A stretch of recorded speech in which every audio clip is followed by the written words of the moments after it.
ఎప్పుడైతే చిటికెన్ మేయర్ గారి భర్తని చిటికెన్ నాగేశ్వరరావు అనే ఆయన్ని తమాషాలు చేయబాకని విలేకరుల సమక్షంలో మా అందరి సమక్షంలో ఇతను తోలనాడాడు కాబట్టి నేను తిరగబట్టం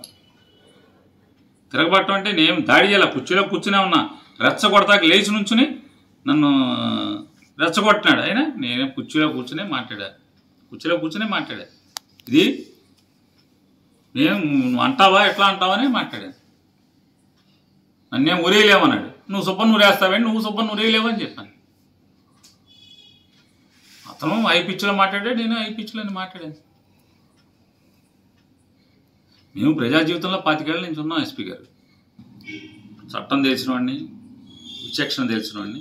నేనేం నేరం చేయలే, నాకేం తప్పుడు వ్యాపారాలు లేవు, నేను బ్యాడ్ క్యారెక్టర్ కాదు, నేనేం కూనీలు చేయను, మటలు చేయను, రౌడీజం చేయను. అవమానిస్తే తిరగబడతాను. సుబ్బన్ని విడిచిపెట్టమని అడగలేదు, నేను తీసుకెళ్తానని అడగలేదు. ఇది అసత్యం. పోలీస్ స్టేషన్ కి తప్పు చేసిన వాడికి నోటీస్ ఇవ్వకుండా ఇంట్లో కూర్చోబెట్టుకుంటారా? పోలీస్ స్టేషన్ కి పిలుస్తారు, నోటీస్ ఇస్తారు. నువ్వెవడో చెప్పడానికి నోటీస్ ఇవ్వడం తప్పు, నోటుకొచ్చిన మాట్లాడడానికి. పోలీస్ స్టేషన్ లో కూర్చొని ఒక పోలీస్ ముందు, ఒక ప్రభుత్వ అధికారి ముందు గౌరవంగా మాట్లాడలేని వాళ్ళు అసెంబ్లీలో గౌరవంగా మాట్లాడతారు అనుకోవడం కూడా ప్రజల తాలూకా అవివేకం చెప్పుకోవాలి. ఎందుకంటే ఈరోజు ఒక పోలీస్ స్టేషన్ కి వెళ్లి మాజీ మంత్రిగా